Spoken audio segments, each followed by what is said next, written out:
สวัสดีครับผมเกมนะครับวันนี้เนี่ยผมอยากจะมาคุยท็อปิกในเรื่องของวิธีการ unfuck your life หรือว่าเอาพูดตรงๆแล้วก็คือวิธีการเลิกสักทีไอชีวิตที่มันเฮงซวยแบบนี้ชีวิตที่มันแบบไม่มีเป้าหมายชีวิตที่มันไม่สำเร็จสักทีชีวิตที่แบบอยากจะทำให้ได้แต่มันก็ไม่สำเร็จสักทีชีวิตที่แบบเราผัดวันไปกันพรุ่งไปทุกๆวันชีวิตที่ค่อยพรุ่งนี้เหอะชีวิตที่ปล่อยปละละเลยเราเลิกสักทีเหอะวันนี้เป็นคลิปที่เรารู้สึกว่ามันจะนานมากๆที่เพราะว่ามันมีรายละเอียดที่ค่อนข้างเยอะเพราะว่าเราอยากจะจริงจังกับท็อปิกนี้จริงๆเพราะว่าเราเชื่อเลยว่ามันมีหลายๆคนที่เคยมีชีวิตแบบเราเคยมีชีวิตที่เอาพุ่งตรงเลยคือมันห่วยชีวิตที่มันไม่ได้ดีเหมือนกับคนอื่นชีวิตที่แบบต้นทุนเราไม่ได้แบบเริ่มต้นมาดีหรือว่าบางครั้งเราอาจจะมีหลายๆส่วนที่มันไม่โอเคที่เราต้องพัฒนาขึ้นที่เราต้องเติบโตขึ้นซึ่งจุดนี้แหละเรารู้สึกว่ามันเป็นจุดที่เราอยากจะมาคุยแบบ deep dive แบบคุยแบบละเอียดลึกๆเลยว่า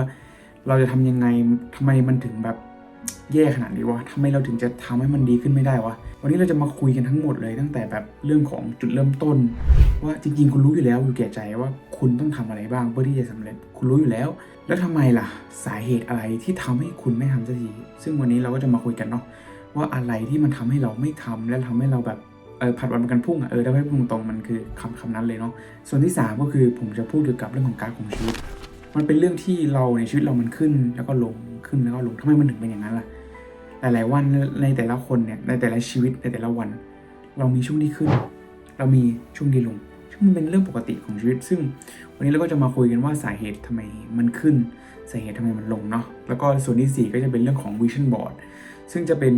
ผู้ผิดครับเรื่องที่4จะเป็น comfort zone ก่อนเนาะเรื่องที่เราจะคุยว่าเราจะออกจาก comfort zone ยังไงเราจะออกจากส่วนที่เราแบบสบายได้ยังไงอะไรเงี้ยซึ่งส่วนสุดท้ายก็คือเรื่องของvision board เนาะสุดท้ายเลยคือเราจะพูดเกี่ยวกับการที่เรามี vision board หรือมีเป้าหมายที่ชัดเจนอะไรเงี้ยซึ่ง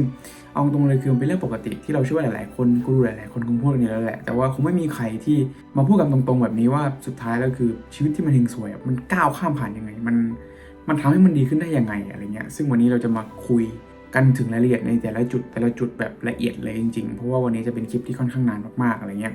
ซึ่งเดี๋ยวหลังจากนี้ก็จะเป็นคลิปในรูมเนาะถ้าเพื่อนๆชอบหรือว่าเพื่อนๆอยากจะให้พัฒนาส่วนไหนก็สามารถบอกได้นะครับเพราะว่าเราก็อยากให้มีคลิปในรูมมากขึ้นเพราะว่าเราอยากรู้สึกว่าคลิปในรูมเนี่ยมันมีการพรีเซนต์ได้ค่อนข้างชัดเจนแล้วก็มันมีรายละเอียดที่สามารถอธิบายได้ค่อนข้างเยอะเนาะโอเคไหมโอเคไว้ยังไงเดี๋ยวไปเจอกันในคลิปรูมนะครับโอเคครับแล้ววันนี้เราก็จะมาคุยเรื่องของการ unfuck your life นั่นเองวันนี้เนี่ยผมจะมาคุยในท็อปิกที่หลายๆคนหรือว่าตัวผมเองที่เจอกับในชีวิตในการที่บอกกับตัวเองเสมอว่าเลิกสักทีกับไอชีวิตแบบเนี้ยเลิกสักทีกับไอชีวิตที่เราผัดวันประกันพรุ่งชีวิตที่เราแบบยอมทิ้งตัวตนเก่าไม่ยอมทิ้งตัวตนเก่ายอมที่จะแบบเป็นคนที่ปล่อยปละละเลยไม่เข้ายิมไม่ทำงานที่มันสำเร็จไม่ทำงานที่มันสำคัญสักทีไม่ยอมกินกบตัวนั้นซะไม่ยอมทำในสิ่งที่มันสำคัญสักทีผมอยากจะมาคุยกันเรื่องนี้มากเพราะว่าเป็นเรื่องที่ผมเคยเจอแล้วผมรู้เลยว่ามันเป็นเรื่องที่ชีวิตที่มันห่วยและมันเฮงซวยทำยังไงให้มันดีขึ้นซึ่งวันนี้ผมจะมาคุยกันทั้งหมดเลยคือการ unfuck your life นั่นเองซึ่งท็อปิกวันนี้ที่เราจะคุยกันเนี่ยมีทั้งหมดอยู่ประมาณ 4-5 หัวข้อเนาะโดยที่หัวข้อแรกที่ผมจะคุยเลยก็คือเรื่องของทุกคนรู้อยู่แล้วทุกคนรู้อยู่แก่ใจดีว่าสิ่งที่เกิดขึ้นหรือว่าไอความคิดเนี้ยคุณรู้อยู่แล้วคุณต้องทำอะไรคุณรู้อยู่แก่ใจดีว่าคุณต้องทำอะไรบ้างเพื่อที่จะทำให้มันสำเร็จขึ้นมาคุณต้องกินกลุ่มตรงนั้นซะคุณต้องทำงานในสิ่งที่มันต้องทำซึ่งวันนี้ผมจะมาคุยกันว่าจริงๆแล้วมันเป็นเพราะอะไรงานที่คุณทำคุณรู้อยู่แล้วมันต้องทำอะไรแต่แล้วทำไมล่ะแล้วทำไมมันถึงยังไม่สำเร็จแล้วทำไมคุณถึงไม่ทำแล้วทำไมคุณถึงยังจะผัดวันประกันพรุ่งอีกมันเป็นเรื่องที่เรารู้สึกว่าจริงๆแล้วมันเป็นสาเหตุแล้วก็มันเป็นสาเหตุอะไรบางอย่างที่เรารู้สึกว่ามันเป็นเหมือนวงจรเนาะวงจรที่วันนี้เราจะมาคุยกันถึง4สเต็ป4วงจรที่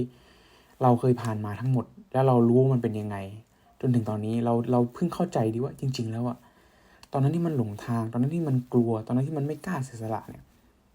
มันเป็นเพราะแบบนี้เองเหรอซึ่งวันนี้เนี่ยเราจะมาคุยกันทั้งหมดเลยเนาะถัดมาเราก็จะมาคุยกันถึงกราฟของชีวิตที่เราบอกไปก่อนหน้านี้เนาะที่ทำไมกราฟมันถึงมีขึ้นมีลงมีขึ้นมีลงอะไรเงี้ยซึ่งวันนี้เราก็จะมาคุยกันทั้งหมดเลยเนาะว่าทำไมมันมีขึ้นวะทำไมมันถึงลงซึ่งวันนี้เราจะมาคุยกันทั้งหมดเลยเนาะถัดมาคือคุยกันถึง comfort zone ไอตัวนี้เนี่ยแหละ comfort zone เนี่ยไอตัวที่มันจะฆ่าเราไอตัวที่มันจะจัดการเราที่ทำให้เราไม่ออกไปจาก comfort zone ทำไมเราถึงไม่อยากออกจากคอมฟอร์ตโซนเป็นเรื่องปกติมากคือมนุษย์เราทุกคนต้องการความสบายต้องการสิ่งที่เรียกว่า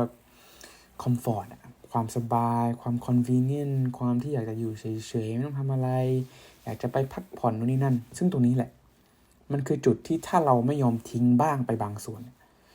เราจะไม่เติบโตและเราจะรู้อยู่แล้วแก่ใจว่าเราจะ fuck your life คือชีวิตเราจะอย่าหิงโซแบบนี้อยู่เรื่อยๆนึกออกปะนั่นคือจุดนี้นั่นเองถัดมาคือเราจะคุยกันถึงวิชั่นบอร์ดนะวิชั่นบอร์ดตรงนี้เนี่ยเราจะคุยกันเรื่องของวิชั่นที่คุณต้องมีเป้าหมายที่คุณต้องมีว่าเป้าหมายเนี้ยคุณจะทำยังไงคุณจะสร้างมันมายังไงคุณจะทำให้มันเป็นจริงขึ้นมาได้ยังไงซึ่งตรงนี้มันคือภาพในหัวที่คุณมีกับเป้าหมายนั้นซึ่งเป้าหมายของผมมีวิชั่นบอร์ดที่แปะอยู่ที่แบบตรงกำแพงทำให้ผมเห็นทุกวัน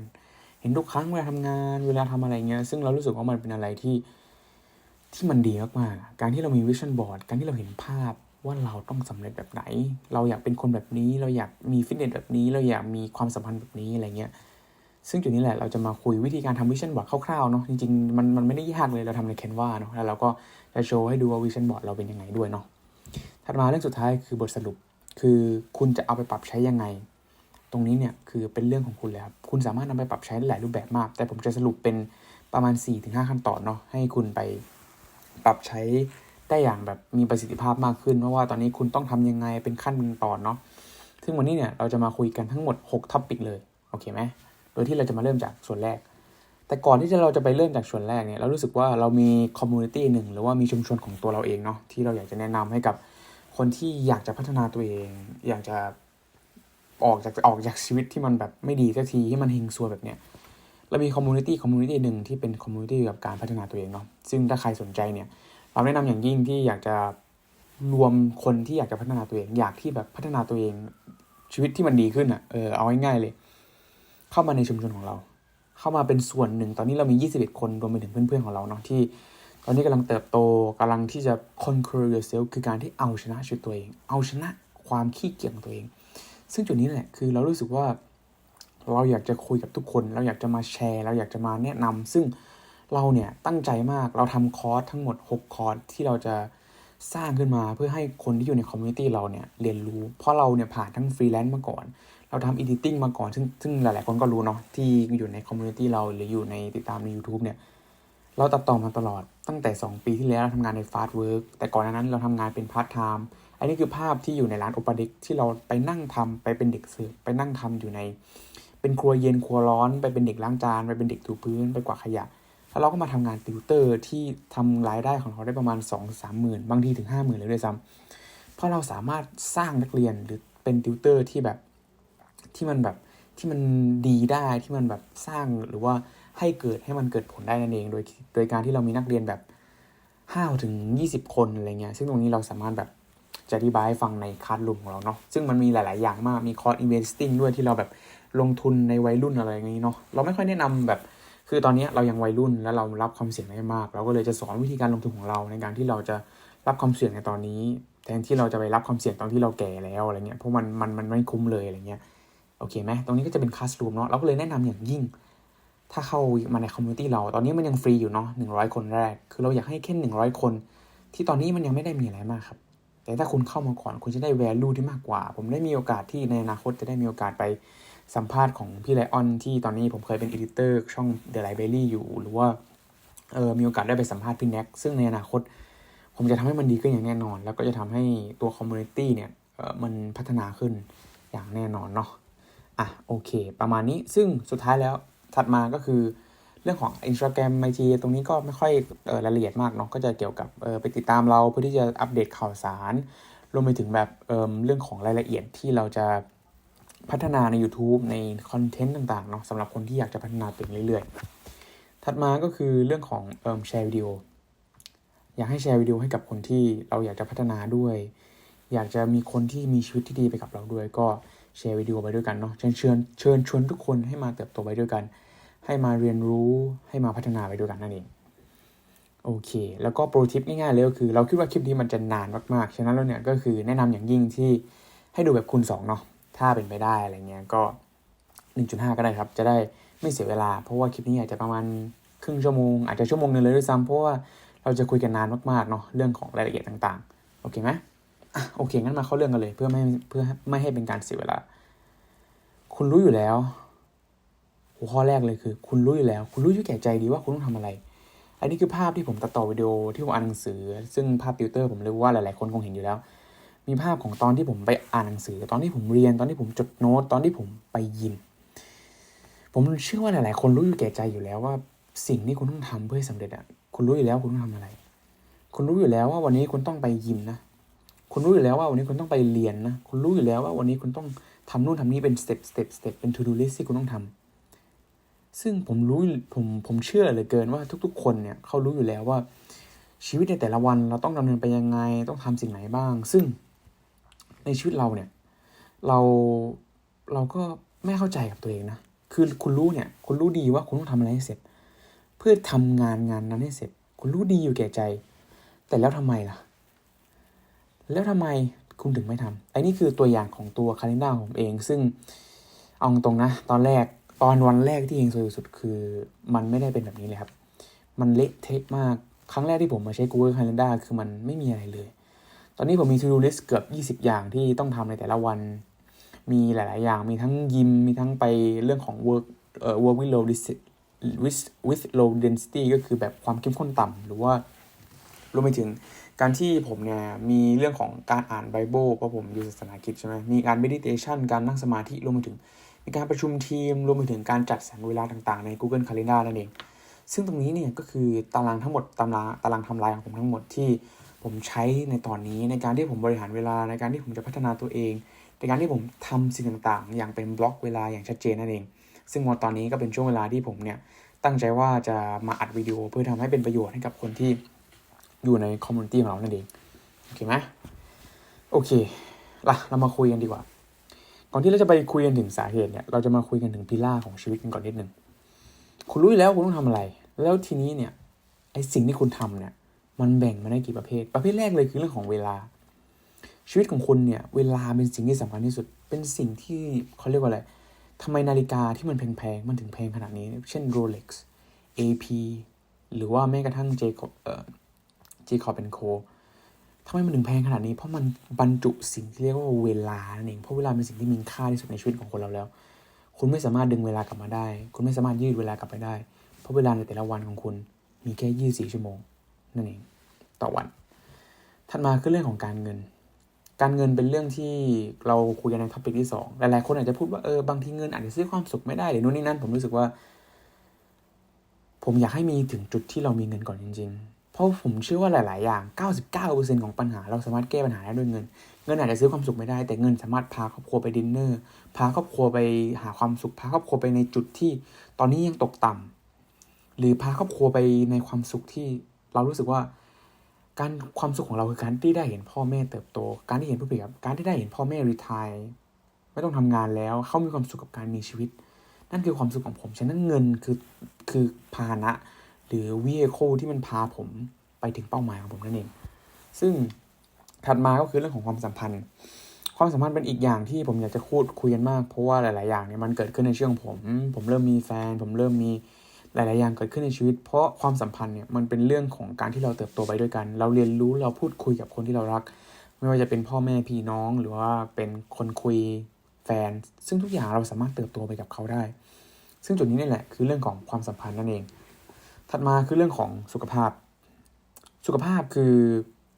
เป็นอีกจุดหนึ่งที่เรารู้สึกว่าหลายๆคนพลาดหลายๆคนไม่ได้ทุ่มเทกับไอ้สุขภาพมากพอเพราะการมีสุขภาพที่ดีการที่เรามีสุขภาพร่างกายที่สุขภาพที่จิตรวมถึงจิตใจด้วยเนาะที่มันดีอยู่กับสังคมมีสุขภาพของการที่อยู่กับคนรวมไปถึงการที่เรามีอายุที่ยืนนานขึ้นเราก็เลยเชื่อว่าการที่เราเนี่ยมีสุขภาพที่ดีแล้วก็แบบช่วยเหลือคนได้มากขึ้นจุดนี้เนี่ยคือหลายๆคนบางทีอาจจะคุยในเรื่องของแบบการที่เราสูบบุหรี่หรือว่าบางทีอาจจะมีแบบเรื่องของการดื่มเหล้าหรืออะไรเงี้ยบางทีมันเป็นเรื่องปกติอยู่แล้วในชีวิตแต่การที่บางครั้งเราต้องละเลิกเพื่อให้เราที่จะออกจากชีวิตที่มันเฮงซวยตอนนี้บางครั้งเราต้องเลิกก่อนถูกไหมฉะนั้นเนี่ยเราก็จะคุยเรื่องสุขภาพซึ่งมันเป็นเรื่องที่สำคัญมากๆนั่นเองถัดมาคือเรื่องของความสุข ความสุขเนี่ยโอ้โหเราอยากพูดตรงๆว่ามันมีหลายปัจจัยมากที่จะทำให้คนคนหนึ่งเนี่ยมีความสุขแล้วก็จะทำให้คนคนหนึ่งเนี่ยมีชีวิตที่ดีขึ้นในอนาคตฉะนั้นเนี่ยความสุขเป็นเหมือนกับสิ่งที่หล่อเลี้ยงเราให้เราเติบโตขึ้นให้เรามีความสุขให้เราแบบเติบโตขึ้นเอาง่ายๆเพราะถ้าทำในแต่ละวันบางทีเอาตรงว่ามันไม่ได้มีความสุขเลยที่ผมไปยิมในแต่ละวันผมต้องยอมรับตรงๆว่ามันไม่ได้ทำให้เรามีความสุขมันเป็นความสุขมันเป็นความเจ็บปวดแต่มันทำให้เราเติบโตขึ้นเพราะยิ่งคุณมอบความเจ็บปวดให้กับชีวิตมากเท่าไหร่ความสุขหลังจากนั้นเนี่ยมันจะได้มากขึ้นเท่านั้นนั่นเองโอเคไหมโอเคทีนี้ก่อนที่จะไปคุยกันถึงสาเหตุจริงๆเนี่ยผมอยากคุยกันถึงอิคิไกนิดนึงผมทำงานกับพี่ไลออนมาค่อนข้างนานมากแล้วพี่ไลออนค่อนข้างให้ความสำคัญกับอิคิไกต้องบอกว่าพี่ไลออนคือคนที่เป็นเจ้าของThe Library นั่นเองเนาะแล้วเรามีโอกาสได้พูดคุยกันแล้วผมรู้สึกว่าพี่ไลออนเป็นคนที่ให้ความสำคัญกับอิคิไกมากอิคิไกประกอบด้วย4หัวใจหลักๆเลยนะ4หัวใจหลักๆคือทำสิ่งที่เรารักทำสิ่งที่เราถนัดทำสิ่งที่ได้เงินและทำสิ่งที่โลกต้องการ4อย่างนี้เมื่อคุณหาเจอในชีวิตเนี่ยชีวิตคุณก็จะมีความหมายโอเคไหมแต่ถึงแม้คุณไม่มีตอนนั้นผมยังไม่มีผมมองตรงเลยผมหลงทางมากแต่มันไม่เป็นไรเลยถึงคุณไม่มีไม่เป็นไรแต่ให้รู้ไว้ว่าคุณต้องหาสิ่งเหล่านี้ให้เจอคุณต้องหาเงินหาสิ่งที่เรารักหาสิ่งที่หนักและสิ่งที่โลกต้องการให้ได้อันนี้คือ4สิ่งที่มันสำคัญมากๆที่เรายึดถือมาจากพี่ไลออนและเรามอบให้พี่ไลออนเป็นไอดอลของเราคนหนึ่งที่เราอยากทำตามอยากมีความสำเร็จแบบพี่เขาอยากจะหารายได้หลักแสนแบบพี่เขาให้ได้ซึ่งเราดีใจมากที่มีโอกาสได้ร่วมงานกับพี่ไลออนนั่นเองเนาะถัดมาโอเคถัดมาคืออิคิไกคือจุดมุ่งหมายของชีวิตหรือเหตุผลของการมีชีวิตอยู่โดยการที่เราเห็นคุณค่าของสิ่งที่แท้จริงและสิ่งที่ดีๆในชีวิตคือเรามีจุดมุ่งหมายก็จริงนะแต่บางทีชีวิตเรามันไม่ได้มีค่าอย่างที่เราคิดอันนี้คือมุมมองของตัวเราเองฉะนั้นเนี่ยเราควรจะเห็นคุณค่าแค่ในชีวิตของเราได้มีชีวิตได้ตื่นนอนอยู่บนเตียงได้ลองได้ล้มได้พยายามอะไรบางอย่างแค่นั้นก็คือจุดมุ่งหมายของชีวิตการที่เราได้พยายามการที่เราได้เติบโตพี่ร่อนพูดเสมอว่าความรู้จะทำให้คุณเป็นอิสระฉะนั้นเนี่ยการเติบโตบวกกับความรู้จะทำให้คุณเป็นอิสระทำให้คุณเรียนรู้และเติบโตขึ้นมากขึ้นเรื่อยๆนั่นเองโอเคทีนี้เราจะเข้าถึงสาเหตุที่หลายๆคนอยากจะเจอมากที่สุดว่าแล้วทำไมล่ะทำไมมันถึงเราแบบไม่สำเร็จสักทีวะทำไมถึงแบบชีวิตแม่งเฮงซวยขนาดนี้วะวันนี้เนี่ยเราจะมาคุยกันถึง4ท็อปิกเนาะ4วงจรที่เราเจอวงจรแรกที่สุดเลยคือคุณยังไม่มีเป้าหมายลองถามตัวเองในตอนนี้ดูว่าคุณมีเป้าหมายหรือยังคุณรู้หรือยังว่าพรุ่งนี้คุณต้องทำอะไรแต่ละวันคุณรู้หรือยังว่าปีหน้าคุณอยากเป็นแบบไหนคุณอาจจะยังไม่ต้องสเปซิฟิกมากแต่คุณต้องรู้คร่าวๆเลยว่าคุณอยากเป็นแบบไหนคุณอยากมีเป้าหมายแบบไหนคุณอยากสำเร็จแบบไหนซึ่งผมต้องพูดตรงๆว่าเป้าหมายเนี่ยมันใช้เวลามากๆในการที่จะบิวมันขึ้นมาให้เราอินกับมันให้เรามีสาเหตุกับเป้าหมายในสิ่งนั้นซึ่งเดี๋ยวผมจะคุยกันถึงวิชั่นบอร์ดเนาะว่าเราจะทำยังไงซึ่งเป้าหมายกับวิชั่นบอร์ดรู้สึกว่ามันเป็นอะไรที่มันแบบแทบจะคอลแลบกันได้เลยเป็นส่วนเดียวกันเป็นส่วนที่เราแบบสามารถแบบโคเข้าด้วยกันเป็นส่วนที่เราแบบเติบโตเข้าด้วยกันได้เนาะซึ่งตรงนี้เนี่ยเราคิดว่าวิชั่นบอร์ดกับโคเนี่ยเป็นส่วนที่สำคัญมากๆเนาะโอเคไหมถัดมาคือเรื่องของคุณกลัวที่คุณจะลองลงมือทำตอนนี้เนี่ยคือสเตจที่คุณมีเป้าหมายแล้วแต่คุณคิดว่าคุณกำลังจะทำอะไรดีนะแต่ไม่กล้าลงมือทำสักทีไม่กล้าที่จะล้มเหลวสักทีตอนที่เราเป็นช่วงของ internship ผู้ผิดเป็นช่วงของการที่เราไปหาทางงานพาร์ทไทม์ถูกปะเรารู้อยู่แล้วเราต้องหาเงินประมาณเท่านี้ถูกปะเพราะว่าเราไม่มีเงินที่จะจ่ายค่าหอไม่มีเงินจ่ายค่าไฟค่าน้ำเราต้องหาเงินให้ได้อย่างต่ำคือ 4,000 บาทต่อเดือนเรามีเป้าหมายแล้วถัดมาคือเราไม่รู้เราจะทำอะไรดีเราไม่รู้เราจะทำอะไรดีจะไปเป็นเด็กเสิร์ฟเหมือนก่อนดีไหมหรือว่าจะไปเป็นเด็กคาเฟ่อะไรเงี้ยซึ่งจุดนั้นแหละเรากลัวเราไม่กล้าที่จะโทรไปหาเจ้าของร้านเราไม่กล้าที่จะส่งเมลไปหาเขาว่าขอฝึกงานได้ไหมเราไม่กล้าแม้กระทั่งแบบจะออกเข้าไปในร้านไม่กล้าเข้าไปในร้านเพื่อถามเขาตรงๆอันนี้คือความกลัวผมเชื่อว่าคุณต้องผ่านสเตจนี้มาว่าคุณกลัวที่จะลองลงมือทำคุณกลัวเพราะว่าคุณไม่รู้ว่ามันจะสำเร็จหรือเปล่าโอเคไหมหรือว่าคุณจะโดนปฏิเสธซึ่งในตรงนี้นี่สำคัญมากคือคุณกลัวที่จะถูกปฏิเสธนั่นเองฉะนั้นเนี่ยให้ลองนึกภาพสิ่งที่แย่ที่สุดเลยพี่คุณเขาเคยบอกไว้ว่าวิธีการที่เราจะก้าวข้ามความกลัวได้คือการที่เราให้นึกภาพส่วนที่แย่ที่สุด ส่วนที่แย่สุดของคุณเมื่อคุณได้ลองลงมือทำคืออะไรคุณแค่โดนปฏิเสธทำไมผมใช้คำว่าแค่เพราะว่าการที่คุณโดนปฏิเสธเป็นเรื่องปกติมากในชีวิตของเราหลายคนโดนปฏิเสธเป็นพันครั้งเป็น100 ครั้งแต่แล้วยังไงหรอชีวิตเราก็ต้องเดินต่อถูกปะโอเคไหมฉะนั้นเนี่ยจงเรียนรู้ที่จะเดินต่อจงเรียนรู้ที่จะเติบโตถึงแม้ว่าคุณจะกลัวก็ตามถัดมาคือคุณกำลังหลงทางอยู่หรือเปล่าคุณได้มีเป้าหมายแล้วคุณได้ลองทำแล้วแต่คุณไม่มั่นใจว่าสิ่งที่ทำเนี่ยมันสำเร็จหรือเปล่านึกออกปะคือคุณไม่มั่นใจว่ามันจะสำเร็จหรือเปล่าคุณยังไม่ได้ให้เวลากับการลงมือทำมากพอคุณไม่ได้ให้มันเนี่ยเป็นเหมือนกับส่วนหนึ่งของชีวิตเพราะหลายๆอย่างบางทีคุณกำลังหลงทางตอนนี้ผมทำโอปาเด็กแรกๆมันก็โอเคได้เงินแต่ผมหลงทางว่ามันใช่จริงเหรอเราได้แค่2-3 พันแต่เราทุ่มเทไปมากเลยทำไมเราได้แค่นี้เองอะเราหลงทางว่าเราควรไปทำอย่างอื่นดีไหมวะเราควรจะไปทำอย่างนู้นอย่างนี้ดีไหมวะหรือเราคิดผิดหรือเปล่าวะซึ่งจุดนี้แหละมันคือจุดที่คุณหลงทางกับสิ่งที่เกิดขึ้นคุณหลงทางกับเป้าหมายของคุณหลงทางกับสิ่งที่คุณทำแต่คุณต้องเชื่อเสมอว่าสิ่งนี้มันดีกว่าการที่คุณแม่ลงมือทำสิ่งที่ทำให้ผมผ่านมันมาได้คือผมเชื่อว่ามันเป็นสิ่งที่ผมแบบต้องทำต่อไปอ่ะผมเชื่อว่ามันต้องสำเร็จแน่ๆอ่ะแต่ผมแค่ไม่รู้ว่ามันสำเร็จจริงไหมนึกออกไหมถัดมาคือเรื่องของคุณยังไม่กล้าเสียสละมากพอผมก็เลยตัดสินใจเลยว่าจุดนั้นเนี่ยผมทำแล้วผมมีเป้าหมายแล้วแต่ผมทำมันมากพอแล้วแต่เห็นผลยังไม่ชัดยังมีเงินที่เข้าในบัญชีไม่มากพอสุขภาพยังไม่ได้ชัดเจนยังไม่ได้ดีขนาดนั้น mental health ยังไม่ได้ดีขนาดนั้นเพราะสิ่งที่คุณยังไม่ได้เสียสละหรือสิ่งที่คุณต้องเสียสละมันยังไม่มากพอนั่นเองสิ่งเสียสละมันคืออะไรมันคือเรื่องของเวลากับ energy นั่นเองคือเวลากับพลังงานที่คุณมีในแต่ละวันคุณเสียสละให้กับสิ่งเหล่านั้นมากพอหรือเปล่าคุณยอมเสียสละวันเวลาในการพักผ่อนคุณยอมเสียสละความสุขเดี๋ยวนี้ไหมในการแทนที่จะกินที่มันแบบกินเบอร์เกอร์กินมาม่าตอนนี้แล้วคุณยอมเสียสละเพื่อไปกินอาหารคลีนแทนคุณยอมเสียสละวันหยุดสัปดาห์ณตอนนี้ไหมแกรนท์คอร์ดอนคนที่เป็นเจ้าของอสังหาริมทรัพย์ที่ใหญ่มากๆในอเมริกาเขาได้พูดเอาไว้ว่า weekend is for weak people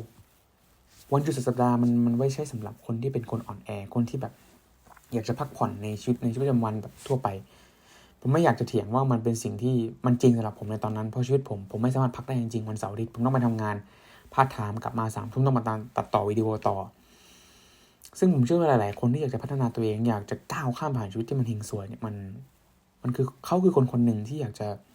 สำเร็จให้ได้เขาคือคนหนึ่งที่อยากจะมีชีวิตที่ดีให้ได้ซึ่งผมก็เป็นหนึ่งในนั้นและผมเชื่อว่าคนที่ดูคลิปนี้ก็เป็นหนึ่งในนั้นแน่นอนโอเคไหมถัดมาคือหลังจากที่เรารู้สาเหตุเนี่ยคือผมอยากจะมาคุยกันเรื่องของ pain of discipline กับ pain of regret ความเจ็บปวดจากวินัยกับความเจ็บปวดของความเสียดายเรื่องนี้เนี่ยผมได้ไอเดียมาจากคนที่ชื่อว่าลุคเบลมอร์เขาเป็นคนที่เก่งมากในเรื่องของdigital age ปัจจุบันเขาสอนการ investing เขาสอนการลงทุนใน dropshipping เขาสอนการลงทุนในcryptocurrency ซึ่งตรงนี้ผมต้องยอมรับว่าเขาเก่งมากจริงๆซึ่งตรงนี้เนี่ยผมได้ไอเดียมาจากเขาเพราะว่าผมอยากจะมาแชร์ให้กับเพื่อนๆต่อว่าไอเดียของ pain of discipline กับ pain of regret คือคุณยอมเสียสละคุณยอมเจ็บปวดกับสิ่งที่เกิดขึ้นหรือเปล่าไม่ว่ายังไงไม่ว่ายังไงก็ตามในชีวิตของคุณนะยังไงคุณก็ต้องเจอความเจ็บปวดอยู่แล้วถูกปะยังไงคุณก็ต้องเจ็บปวดกับสิ่งที่เกิดขึ้นไม่ว่าความเจ็บปวดนั้นจะเป็นความเจ็บปวดจากคุณที่ได้ลงมือทำหรือความเจ็บปวดที่เกิดจากความเสียดายผมอยากให้ทุกๆคนเกิดจากความเจ็บปวดจากการมีวินัยมากกว่าเสมอเลยเพราะความเจ็บปวดจากความเสียดายนี่มันเจ็บมากมันเจ็บปวดมันทวีคูณเพราะอะไรเพราะเราคิดถึงมันทุกวันแต่เราไม่ได้ทำเช่นการไปยิมเนี่ยผมพูดง่ายๆเลยคือผมพยายามไปยิมให้ได้ทุกวันเพื่อที่จะให้ผมไม่ได้เสียดายกับชีวิตในทีหลังว่าทำไมวันนี้กูไม่ไปยิมวะทั้งที่ว่างทำไมเราไม่ไปยิมวะทั้งที่เราสามารถไปได้นึกออกปะตรงนี้แหละคือจุดที่เรารู้สึกว่าความเจ็บปวดเราควรเลือกความเจ็บปวดจากวินัยเราควรเลือกจากความเจ็บปวดที่มันเจ็บมากๆซึ่งจุดนี้แหละเราอยากจะแชร์ให้เพื่อนๆว่าก็ไปครับคือความเจ็บปวดจากวินัยเนี่ยคือคุณต้องลองคุณต้องล้มคุณต้องพลาดซึ่งจุดนี้นี่มันดีกว่าความเจ็บปวดที่คุณเสียดายลองไปถามคนที่อายุเยอะมากๆลองไปถามคนที่เขาแบบอยู่ในโรงพยาบาล เขาจะพูดเสมอว่าเขาเสียดายมากที่ทำไมไม่ทำแบบนี้ทำไมไม่ลองทำแบบนี้ก่อนทำไมไม่อยากจะทำแบบนี้ทำไมไม่ใช้ชีวิตแบบนี้ล่ะทำไมไม่ยอมล้มเจ็บปวดลองลงทุนคุณจะได้รู้ว่ามันคืออะไรหลายๆคนลองลงทุนเจ็บปวดแต่ล้มเลิกไปแต่คุณได้ลองอันนั้นคือความเขาเรียกว่าอะไรคุณได้ลิ้มรสความล้มเหลวคุณได้ลิ้มรสความเจ็บปวดจากวินัยซึ่งจุดนี้แหละผมรู้สึกว่ามันเป็นความรู้สึกที่มันดีกว่าความเจ็บปวดจากความเสียดายความเสียดายเป็นความเจ็บปวดที่ผมเจ็บปวดมากๆผมเจ็บปวดมากๆเพราะผมเคยผ่านมาแล้วว่าทำไมผมไม่เริ่มตั้งแต่ตอนมัธยมปลายวะมันเป็นความเจ็บปวดที่ทำไมกูไม่เริ่มก่อนอะนึกออกปะซึ่งจุดนี้แหละผมอยากจะเตือนไว้แล้วก็แบบอยากจะแชร์ให้ฟังว่าอยากจะเริ่มก็เริ่มเลยครับเริ่มจากความเจ็บปวดจากวินัยหลายๆคนเขาสอนเรื่องนี้มาตลอดฉะนั้นให้เลือกความเจ็บปวดจากวินัยเนาะโอเคไหมถัดมากราฟของชีวิตวันนี้เราจะมาคุยกราฟของชีวิตกันต่อทำไมชีวิตของคุณเนี่ยมันถึงขึ้นลงทำไมมันขึ้นแบบมันมีดีบ้างมีเลวบ้างมีร้ายบ้างอะไรเงี้ยตัว E ย่อมาจาก energy เนาะชีวิตของคุณเนี่ยกราฟชีวิตที่มันขึ้นลงเนี่ยอยู่ที่พลังงานที่คุณใช้ในแต่ละวันวันไหนที่มันเป็นวันที่ดีมากๆคือวันที่คุณใช้พลังงานกับสิ่งที่ดีวันไหนเป็นวันที่แย่คือวันที่คุณใช้พลังงานกับสิ่งที่แย่โอเคไหมความหมายง่ายมากคือถ้าวันไหนคุณอยากมีชีวิตที่ดีกับการที่คุณไปลงมือทำคุณไปออกกำลังกายคุณไปยิมคุณไปอ่านหนังสือคุณทำงานในสิ่งที่คุณต้องทำคุณโทรไปหาลูกค้าคุณโทรไปหาคนที่จำเป็นต้องคุยถึงแม้ว่ามันจะเจ็บปวดแต่คุณทำฉะนั้นวันนั้นจะเป็นวันที่ดีของคุณนั่นเองวันที่ดีหรือไม่ดีเนี่ยขึ้นอยู่กับสิ่งที่คุณทำในแต่ละวันผมได้ไอเดียหนึ่งที่ผมเคยได้ฟังพอดแคสต์จากของพี่ไลออนเนาะก็ผมรู้สึกว่าผมได้ไอเดียนี้มาแล้วมันมีประโยชน์มากๆเลยก็คือการที่คุณจะทำสิ่งที่ดีได้ในแต่ละวันมันเริ่มมาจากตอน morning routine หรือว่ากิจวัตรยามเช้าเนาะเพราะกิจวัตรยามเช้าเป็นเหมือนกับสิ่งที่คุณต้องทำในแต่ละวันสิ่งที่คุณต้องทำในตอนเช้าเพื่อที่จะทำให้สิ่งนั้นเนี่ยมันเกิดผลสิ่งนั้นทำให้แบบมันเห็นผลนะนึกออกปะซึ่งเรารู้สึกว่าการที่คุณจะมีชีวิตที่ดีได้ชีวิตที่มันขึ้นเสมอเนี่ยชีวิตที่มันแบบอาจจะมีล้มเหลวบ้างแต่ไม่เป็นไรชีวิตคุณมันจะขึ้นเรื่อยๆครับเพราะเมื่อคุณลองคุณล้มคุณทดลองแบบนี้คุณล้มคุณทดลองแบบนี้คุณล้มแต่ผมอยากจะเสนอไอเดียอย่างหนึ่งคือล้มไปข้างหน้าเข้าใจปะคือการที่เราล้มแต่เราล้มไปข้างหน้าเราล้มไปข้างหน้าล้มไปเรื่อยๆผมชอบไอเดียนี้มากเลยคือการล้มไปข้างหน้าผมจำชื่อไม่ได้แล้วคือผมจำชื่อของคนที่พูดไอเดียนี้ไม่ได้แล้วแต่ว่าผมชอบคำนี้มาเลยก็คือการที่เราล้มไปข้างหน้าโอเคไหม fail forward คือการที่เราล้มไปข้างหน้าฉะนั้นเนี่ยชีวิตของคุณจะดีหรือไม่ดีอยู่ที่พลังงานที่คุณใช้ในแต่ละวันในกับสิ่งที่ดีหรือสิ่งที่ไม่ดีนั่นเองคุณจะยอมใส่ TikTok คุณจะยอมเล่นเกมคุณจะยอมอะไรแล้วแต่บางครั้งอาจจะมีสิ่งไม่ดีผมไม่ได้ว่าเลยเพราะมันเป็นสิ่งในชีวิตประจำวันของเราอยู่แล้วแต่คุณต้องยอมลดคุณต้องยอมเสียสละสิ่งเหล่านั้นเพื่อทำให้ชีวิตของคุณดีขึ้นคุณยอมตัดได้ไหมล่ะคุณยอมไม่เล่น TikTok ได้ไหมล่ะซึ่งสิ่งเหล่านั้นคือส่วนที่เรารู้สึกว่าชีวิตของคุณจะดีหรือไม่ดีในแต่ละวันเนี่ยอยู่ที่พลังงานที่คุณใช้เนาะโอเคไหมถัดมาคือการที่เราจะเรียนรู้ที่จะอยู่นอกคอมฟอร์ทโซนต้องบอกอย่างนี้ก่อนว่ามันคือสภาวะเนาะที่เราสบายใจมากใช้ชีวิตประจำวันโดยที่เราไม่ต้องแบบไปเจอสิ่งใหม่ๆหรือว่าท้าทายตัวเองซึ่งโดยที่เราต้องเน้นย้ำว่าเราอยู่ในสภาพแวดล้อมที่เราแบบคุ้นเคยเราควบคุมได้แล้วมันง่ายที่จะอยู่ในสภาพแวดล้อมอย่างนั้นเราตอนที่เราอยู่ปี1ปี2เนี่ยมันเป็นช่วงที่เราสบายมากเราแค่ไปเรียนแค่แบบไปโดดเรียนมากกว่ามีไปเที่ยวไปกินเหล้าอะไรชีวิตมันสบายครับชีวิตที่อยู่ในคอมฟอร์ทโซนมันสบายมากคุณไม่ต้องทำอะไรเลยแต่เมื่อจุดหนึ่งที่คุณพ่อคุณแม่เขาไม่ได้ให้เงินมาแล้วจุดนั้นเราไม่ได้ขอเงินคุณพ่อคุณแม่แล้วเป็นจุดที่คอมฟอร์ทโซนเราต้องออกจากคอมฟอร์ทโซนเราไม่สามารถที่จะอยู่ในคอมฟอร์ทโซนได้เพราะว่าชีวิตเราไม่สามารถที่จะอยู่แบบนั้นตลอดไปสุดท้ายแล้วเราก็ต้องมาหาเงินเองสุดท้ายแล้วเราก็ต้องแบบอยู่ในจุดที่เราต้องหาเงินแล้วเราเลี้ยงดูตัวเองไม่ว่าจะเหตุผลไหนก็ตามไม่ว่าชีวิตจะเหี้ยผู้เรียบชีวิตจะแย่หรือชีวิตจะไม่ดีขนาดไหนสุดท้ายแล้วคุณก็ต้องอยู่ในคอมฟอร์ตต้องออกมาจากคอมฟอร์ทโซนซึ่งจุดนั้นแหละเราจะมาสอนวิธีการออกจากคอมฟอร์ทโซนแต่ก่อนอื่นเลยผมอยากให้ทุกคนเข้าใจภาพของวงกลมสิ่งที่เรียกว่าประเภทของคอมฟอร์ทโซนหลายๆคนบางทีอาจจะอยู่ในแพนิคโซนเป็นบริเวณที่คุณไม่ได้เกิดการพัฒนาเลยคุณไม่ได้เรียนรู้เลยเพราะบางอย่างมันยากเกินไปสำหรับคุณสิ่งที่ยากเกินไปบางทีก็ไม่ทำให้เราเรียนรู้นะครับต้องบอกตรง ฉะนั้นเนี่ยเลือกความยากให้ระดับเหมาะสมกับตัวเอง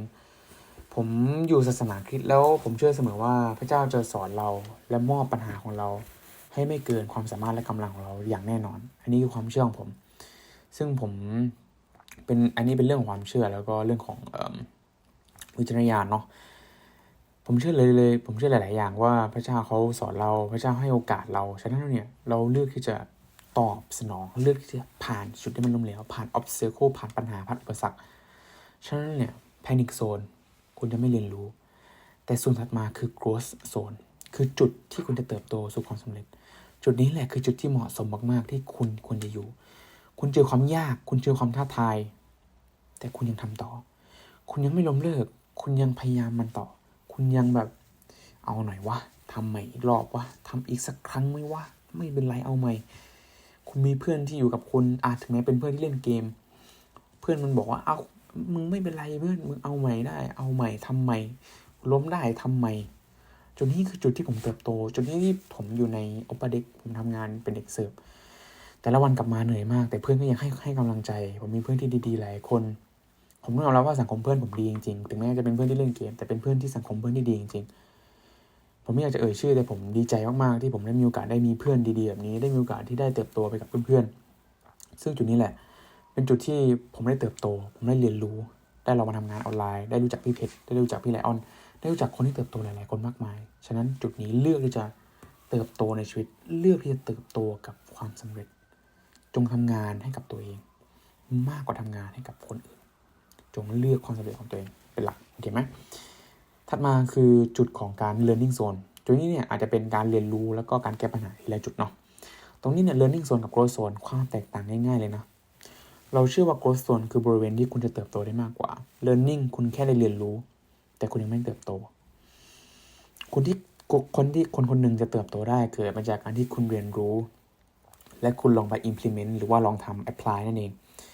แล้วคุณล้มเหลวแล้วคุณทำใหม่คุณเรียนรู้คุณทำใหม่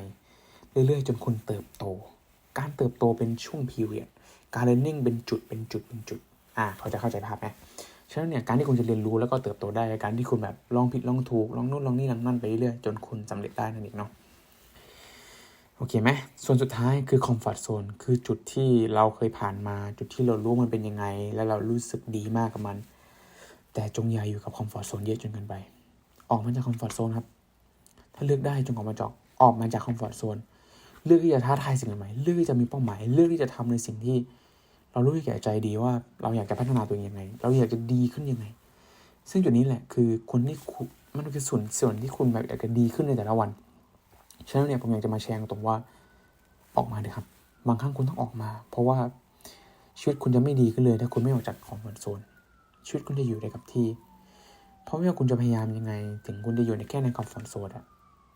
มันการมีคอมฟอร์ทโซนมันดีครับผมต้องพูดตรงเพราะบางทีเราพยายามจากข้างนอกมาใช่ไหมเรากลับบ้านมาเป็นคอมฟอร์ทโซนของเรามันดีมากจริงๆครับแต่บางครั้งเราอยู่ในคอมฟอร์ทโซนมากเกินไปคือสิ่งที่ไม่ดีนั่นเอง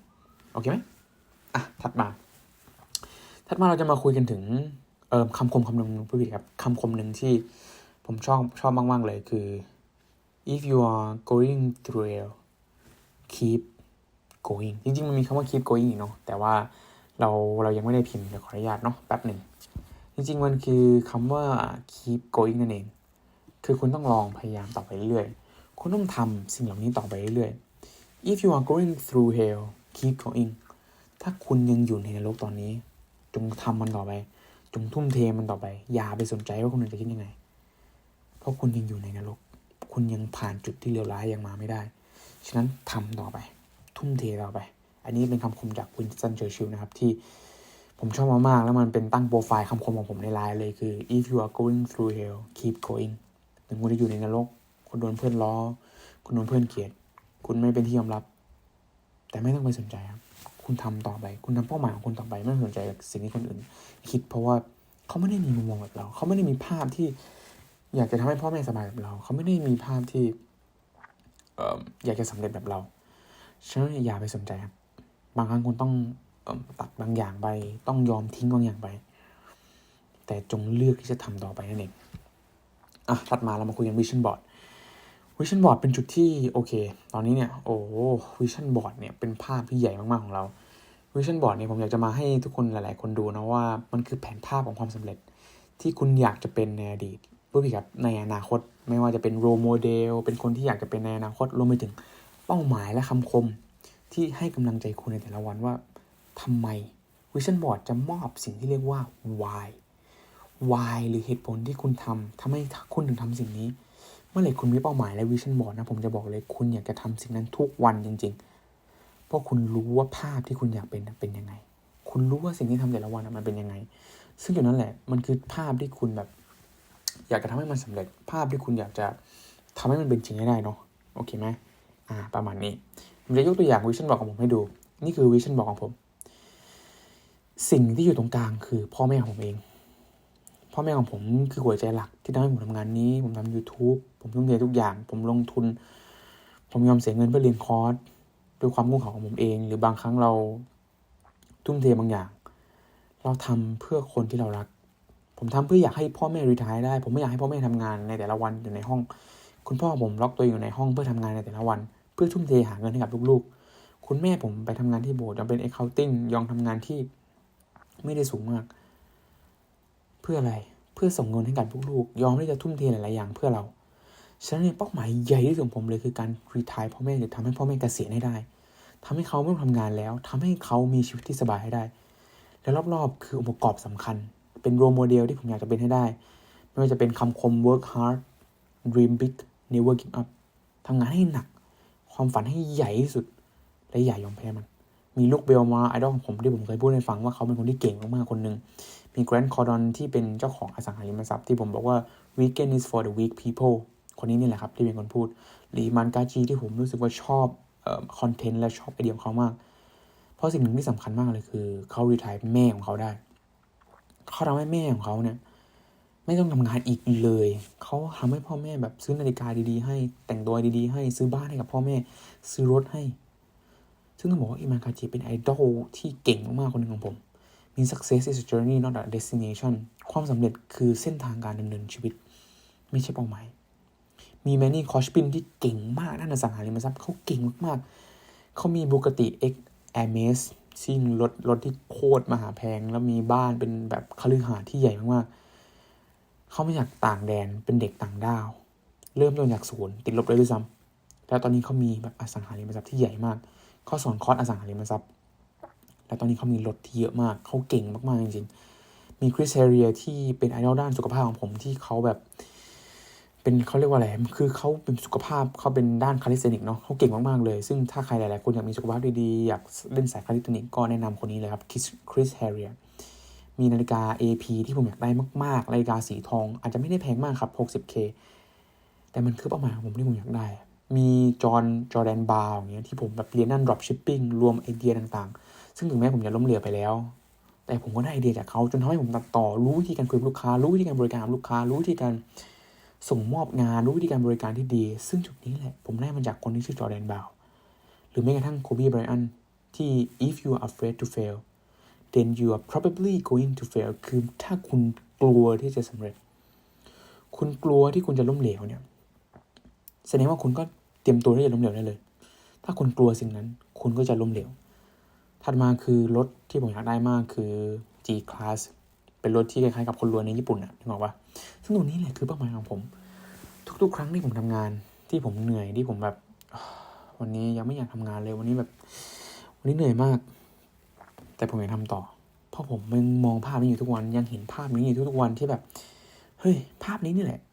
คือภาพที่เราอยากจะได้จริงๆคือภาพที่เราอยากจะให้มันเป็นจริงๆซึ่งวันนี้ผมอยากจะมาแชร์ทุกคนว่าอยากให้ลองกลับไปทำดูครับให้ลองกลับไปวาดให้ลองกลับไปใช้ Canva ดูลองแค่แปะรูปเองเลยครับแค่แปะรูปเป้าหมายของคุณแค่แปะรูปภาพที่คุณเห็นแล้วคุณแบบเชื่อนี่คือเป้าหมายนี่คือสิ่งที่เราอยากทำให้มันเป็นจริงนี่คือภาพที่เราอยากเป็นจริงๆมีบ้านที่เราอยากได้มีรถที่เราอยากได้มีไอดอลของเราที่เราอยากเป็นให้ได้มีพ่อแม่ที่เราอยากจะต้องรีไทร์หรือเกษียณให้กับเขาให้ได้นี่คือเป้าหมายของผมขอไปครับและไม่ว่ายังไงคือมันคือภาพที่เราต้องทำให้สำเร็จให้ได้ฉะนั้นเนี่ยคือผมอยากจะแนะนำอย่างยิ่งว่าถ้าเป็นไปได้กลับไปทำวิชั่นบอร์ดแล้วให้เห็นภาพมันทุกวันเอาไปแปะหน้าที่คุณหน้าโต๊ะคุณทำงานเลยทำให้มันเห็นชัด แล้วคุณจะเป็นหนึ่งในคนที่สำเร็จอย่างแน่นอนถัดมาเลยครับคือเมื่อคุณอยากจะสำเร็จมากๆ when you want to be succeed as bad as you want to breathe then you will be succeed คำคมนี้เป็นคำคมที่ผมชอบมากๆคือเมื่อคุณอยากสำเร็จเหมือนกับคุณอยากจะสำเร็จมากๆเหมือนกับที่คุณอยากจะหายใจเมื่อนั้นแหละคุณอยากสำเร็จผมเคยได้เรื่องเล่าหนึ่งที่มีเด็กคนหนึ่งที่อยากจะร่ำรวยมากๆแล้วไปเจอเจ้าของคฤหาสน์แล้วก็เดินเข้าไปถามเขาว่าคุณเจ้าของคฤหาสน์ครับผมอยากจะสำเร็จแบบคุณให้ได้เลยผมอยากจะมีบ้านแบบคุณผมอยากจะมีรถแบบคุณผมอยากจะสำเร็จแบบคุณให้ได้เลยแต่ผมทำไม่ได้อะผมต้องทำยังไงผมจะทำให้มันสำเร็จได้แบบคุณแล้วเจ้าของคฤหาสน์เขาก็พาไปที่ทะเลเขาเดินไปที่ทะเลเดินไปเรื่อยๆลึกเข้าไปเรื่อยๆเรื่อยๆเรื่อยๆจนลึกเข้าไประดับหนึ่งแล้วเขาก็เอามือเนี่ยไปจับที่ศีรษะของเด็กหนุ่มคนนั้นแล้วเขาก็จับแล้วมองตาของเขาว่าถามเด็กคนนั้นอีกรอบว่าหนุ่มน้อยมั่นใจแล้วใช่ไหมที่อยากจะสำเร็จจริงๆแล้วหนุ่มน้อยก็พยักหน้าแล้วตอบว่าผมอยากมากๆครับและอยากสำเร็จมากๆแล้วเมื่อนั้นแหละคนที่เป็นเจ้าของคฤหาสน์เขาก็ได้กดเด็กหนุ่มคนนั้นนะเข้าไปในน้ำกดลงไปเลยนะแบบกดอย่างแรงเลยกดอย่างแรงมากๆแล้วเด็กหนุ่มคนนั้นก็ตะเกียกตะกายทุ่มเทออกมาแบบอยากจะหายใจให้ได้เพราะว่าหายใจไม่ออกยังอยู่ในน้ำพยายามตะเกียกตะกายพยายามหาช่องทางพยายามแบบพยายามออกมาจากทะเลพยายามออกมาให้ได้เพื่อที่จะสูดอากาศหายใจแล้วเด็กหนุ่มก็หายใจขึ้นมาหายใจเฮือกแล้วก็ถามกับเจ้าของคฤหาสน์ว่าคุณทำอะไรอ่ะทำไมคุณถึงทำวันนี้กับผมด้วยแล้วเจ้าของคฤหาสน์ก็บอกว่านี่แหละเมื่อคุณอยากสำเร็จมันอย่างที่คุณอยากจะหายใจเมื่อนั้นคุณจะสำเร็จแล้วเด็กหนุ่มก็เริ่มคิดเริ่มตระหนักได้ว่ามันเป็นบทเรียนที่ล้ำค่ามากเพราะเมื่อไหร่ก็ตามที่คุณอยากจะสำเร็จอย่างที่คุณอยากจะหายใจคุณอยากจะทุ่มเททุกอย่างในชีวิตของคุณให้กับความสำเร็จนั้นเนี่ยผมเชื่ออย่างยิ่งว่าคุณจะสำเร็จอย่างแน่นอนเพราะเมื่อไหร่ที่คุณคิดมันไม่ว่าคุณหายใจเข้าหายใจออกเนี่ยยังไงคุณก็จะสำเร็จอย่างแน่นอนเพราะว่าคนเช่นอีลอนมัสก์อย่างเงี้ยเขาหายใจเข้าหายใจออกเป็นการทำงานหายใจเข้าหายใจออกเป็นการหาเงินหรือว่าแบบการที่จะพัฒนาตัวเองขึ้นเรื่อยๆเมื่อถึงจุดนั้นจริงๆไม่ว่ายังไงก็ตามไม่ว่าเขาจะบอกใครด่าคุณใครห้ามคุณยังไงก็ตามคุณจะไม่มีทางล้มเหลวเลยครับคุณจะไม่มีทางเลยจริงๆถ้าคุณแบบหายใจเข้าหายใจออกและนึกถึงเป้าหมายเหล่านั้นผมเชื่อเลยว่าคุณจะเป็นคนหนึ่งที่สำเร็จแน่นอนซึ่งคนนี้มาจากเอริกโทมัสที่เป็น idol and motivation เนาะที่เขาเก่งมากในการพูด motivation ไม่ว่าจะเป็นเขาพูดในฟุตบอลในอเมริกาหรือว่าเป็นบาสเกตบอลคลับต่างๆเนาะซึ่งอยู่นี่แหละคือทั้งหมดที่ผมอยากจะคุยและสุดท้ายผมอยากจะมาคุยถึงบทสรุปซึ่งนี้จะเป็นรีแคปคร่าวๆนะว่าหลังจากนี้คุณจะต้องไปทำอะไรเพราะตรงนี้มันนานมากและผมยินดีมากเลยถ้าตอนนี้คุณเก่งมากแล้วมาถึงจุดนี้ได้ผมยินดีมากและคุณจะเป็นคนหนึ่งที่สำเร็จอย่างแน่นอนเพราะว่าคุณโฟกัสเมื่อคุณทำกับสิ่งหนึ่งได้นานมากพอคุณจะโฟกัสผมยอมทิ้งเวลา1 ชั่วโมงแทนที่ผมจะอัดคลิป10-20 นาทีแล้วก็ไปตัดแล้วก็ลงผมยอมทุ่มเทเวลา1 ชั่วโมงของผมเพื่อให้คนดูให้ผมพยายามเตรียมสไลด์พยายามเตรียมเนื้อหาเพื่อให้เขาเข้าใจมากที่สุดเพื่อให้คุณเข้าใจในเนื้อหาที่ผมอยากจะสื่อเพราะผมผ่านจุดนี้มาแล้วผมรู้มันเป็นยังไงและผมอยากจะแชร์ฟังว่าคุณก็สามารถทำได้เนาะโอเคไหมเรามาเริ่มหัวข้อแรกกันเลยก็คือวิธีการแรกเลยคือคุณต้องเข้าใจสเตทของตัวเองก่อนแล้วว่าคุณต้องมองหาสาเหตุว่าทำไมคุณถึงยังไม่ทำตอนนี้คุณยังไม่มีเป้าหมายหรือเปล่านะตอนนี้คุณยังกลัวอยู่หรือเปล่าตอนนี้คุณยังหลงทางอยู่หรือเปล่านะคุณ lost หรือว่าสุดท้ายแล้วคือคุณยังไม่ได้เสียสละมันมากพอเพื่อให้มันสำเร็จจริงๆฉะนั้น4อย่างนี้คุณต้องไปสำรวจตัวเองดูว่าสุดท้ายแล้ว4อย่างนี้คือมันคือสิ่งที่คุณแบบสำเร็จจริงๆหรือเปล่ามันคือสิ่งที่คุณอยู่สเตจไหนอะนึกออกปะฉะนั้นเนี่ยลองไปสำรวจตัวเองดูเนาะทีนี้ถัดมาคือคุณต้องมาดูว่ามุมมองในการเอามุมมองของชีวิตเนี่ยไปปรับใช้ผมต้องขออภัยในการพิมพ์ของผมด้วยที่บางทีอาจจะมีการพิมพ์ตกหล่นเช่นชีวิตอย่างเงี้ยผมขออภัยด้วยคุณต้องเอาชีวิตหรือว่าเอากราฟของชีวิตที่ผมพูดเนี่ยหรือคือการแบ่งพลังงานให้เป็นการนำพลังงานในแต่ละวันเป็นวันที่ดีหรือวันที่ไม่ดีอยู่ที่อะไรอยู่ที่พลังงานที่คุณใช้ในแต่ละวันคุณเอาไปทำอะไรผมเอามาทำ YouTube ผมเอาเข้าไปยิมผมเอาเข้าไปทำงานฉะนั้นนี่สำคัญเลยคือคุณเอาพลังงานนั้นนะเอาไปทำอะไรโอเคไหมกราฟขึ้นกราฟลงนั่นเอง ถัดมาคือออกจากคอมฟอร์ตโซนตัวเองซะออกไปทำสิ่งใหม่ออกไปทำสิ่งใหม่ออกไปล้มเหลวออกไปลงมือทำเพื่อที่คุณอะไรคุณจะได้ไม่ต้องมานั่งเสียใจทีหลังนึกออกปะเพราะเมื่อไหร่คุณที่คือมันคือ pain of discipline นึกออกปะที่เราคุยไปก่อนหน้านี้คือความเจ็บปวดจากการมีวินัยมันย่อมดีกว่าความเจ็บปวดจากการที่เราเสียดายมันผมรู้สึกว่าผมจะเป็นคนหนึ่งที่ผมเคยเป็นคนหนึ่งที่เสียใจมากๆจากการที่เราเสียดายทำอะไรบางอย่างไม่ลองทำมันไม่ลองทุ่มเทกับมันดูฉะนั้นเนี่ยอย่าเลยครับผมขออย่างยิ่งอย่าพูดกับผมว่าทำทีหลังค่อยทำพรุ่งนี้ค่อยทำวันหลังทำเลยครับวันนี้ทำสิ่งนั้นเพราะคุณจะไม่มานั่งเสียใจทีหลังว่ามันคือความเจ็บปวดจากการที่คุณไม่ได้ลงมือทำนั่นเองและสุดท้ายเลยคือให้ออกแบบวิชั่นบอร์ดของคุณออกแบบความฝันที่คุณหายใจเข้าหายใจออกแล้วนึกถึงมันทำให้คุณรู้ว่าในลมหายใจของคุณนึกความฝันของคุณให้ออกมันคือสิ่งที่คุณหายใจเข้าหายใจออกคุณมองเห็นมันทุกวันเห็นภาพอันนี้มันอยู่ข้างๆผมอะไรอย่างนี้เลยโอเคไหมซึ่งจุดนั้นแหละคือจุดที่ผมอยากจะแชร์ให้ฟังว่าคุณต้องมีสิ่งเหล่านี้คุณต้องมีวิชั่นบอร์ดคุณต้องมีทุกๆอย่างเพื่อที่จะทำให้ความฝันของคุณสำเร็จได้สุดท้ายแล้วคือมันเป็นสิ่งที่สำคัญมากๆในการที่เราจะมีวิชั่นบอร์ดโอเคไหมสุดท้ายแล้วนี่คือ4องค์ประกอบหลักที่บทสรุปเลยแล้วกันที่ผมอยากให้คุณไปปรับใช้คือการออกแบบสเตจของตัวเองเข้าใจว่าตอนนี้คุณอยู่สเตจไหนคุณมีมุมมองในการปรับใช้กราฟของชีวิตยังไงในการปรับว่าแต่ละวันคุณจะทำยังไงให้มันดีขึ้นคุณออกมาจากคอมฟอร์ตโซนของตัวเองและสุดท้ายเลยคือมีวิชั่นบอร์ดมีภาพที่คุณเห็นว่าคุณจะสำเร็จให้ได้ยังไงโอเคไหมสุดท้ายเลยอันนี้คือบทสรุปทั้งหมด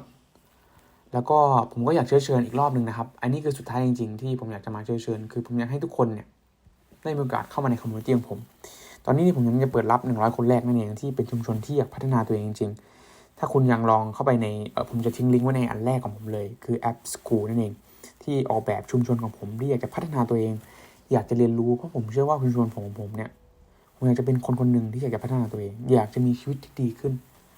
และคนหนึ่งคือคนที่อยากจะพัฒนาตัวเองด้วยเหมือนกันใช่ไหมครับเข้ามาในคอมมูนิตี้ของผมและเติบโตไปด้วยกันเพราะผมจะสอนหลายๆอย่างมากๆผมพูดย้ำหลายๆรอบมากเพื่อที่จะให้ผมอยากเชิญคุณจริงๆเพราะว่าถ้าคนที่อยู่ในคอมมูนิตี้นี้คนที่ได้เข้ามาดูในคลิปนี้จะได้เติบโตแล้วก็สำคัญคือคุณจะได้เรียนรู้ในสิ่งที่สำคัญจริงๆและนี่คือคันลุมของผมคือตั้งแต่หาเงิน productivity การเป็น freelance editing การเป็น part time job การเป็น tutor แล้วรวมไปถึงการที่เราจะลงทุน3ส่วนนี้คือส่วนที่สำคัญมากๆที่ผมอยากจะมาแชร์ให้ฟังและผมจะมาพูดแล้วก็อยากจะมาคุยในเรื่องต่างซึ่งตรงนี้แหละผมอยากจะมาแชร์ให้ฟังฉะนั้นเนี่ยผมแนะนำอย่างยิ่งถ้ามีโอกาสเป็นไปได้เข้ามาในคอม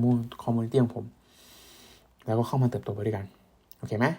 สำหรับวันนี้ผมคิดว่าน่าจะพอประมาณนี้แล้วค่อนข้างนานมากๆเลยเพราะว่าเป็นคลิปที่ผมอยากจะคุยจริงๆและอยากจะแชร์ให้กับทุกคนที่อยากจะพัฒนาตัวเองจริงๆและอยากจะออกไปจากที่กับชีวิตที่มันเฮงซวยแบบนี้โอเคไหมโอเคครับสำหรับวันนี้ผมคิดว่าน่าจะเป็นประโยชน์มากพอแล้วถ้ามีคำถามอะไรก็สามารถทิ้งคอมเมนต์ไว้ได้ก็แล้วก็ถ้าชอบคลิปนี้ก็ฝากกดไลค์กดแชร์แล้วก็กด Subscribe ด้วยนะครับผมยังไงวันนี้เจอกันแค่นี้ครับสวัสดีครับ